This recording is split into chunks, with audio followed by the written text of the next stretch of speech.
So you're looking to get a new foundation and you're looking between Natasha Denona High Glam or the Makeup by Mario Natural Finish.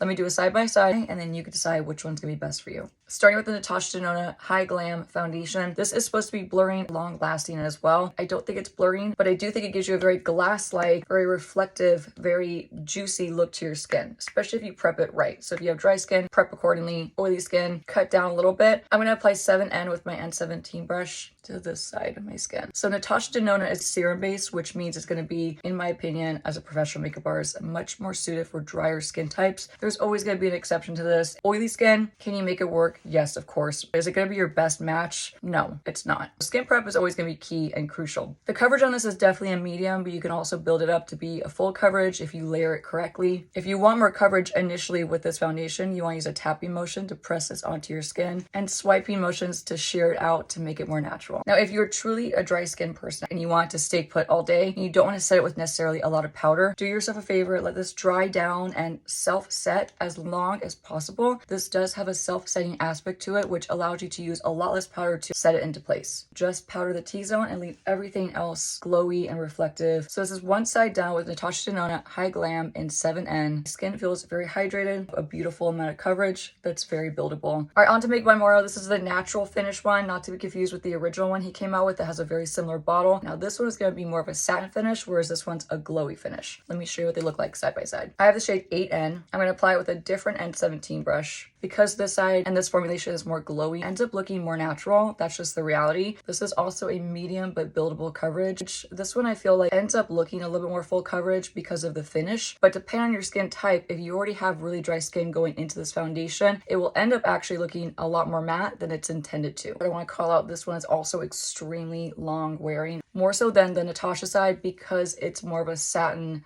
natural finish. That automatically is going to give it a little bit more longevity than a glowier finished product. All right, side by side, Natasha High Glam Makeup by Mario Natural Finish. You could see the difference in finish alone. This one looks serum, it looks juicy, glassy, it looks really dewy. Whereas this side, it's not glowy, it's not matte, it's somewhere right in between, which makes it a perfect satin natural finish. Natasha I recommend for all dry skin types or dry leaning, dry mature skin, dry young skin. Make sure you prep your skin accordingly, of course, like I said in the beginning. If you're looking for that extra glow, that more reflective, glossy, dewy look to your skin while getting coverage, then this is definitely one to get. If you have oily skin, oily leaning skin, or combination skin, very long wearing, and also very blurring, like your pores will look so much smoother with this formula versus this one because this one's reflective. So keep that in mind. If you have larger pores, do this one. If pores are not an issue and you want more glow, do this one. But to simplify it even more, dry skin friendly, oily skin friendly, you decide which one's for you.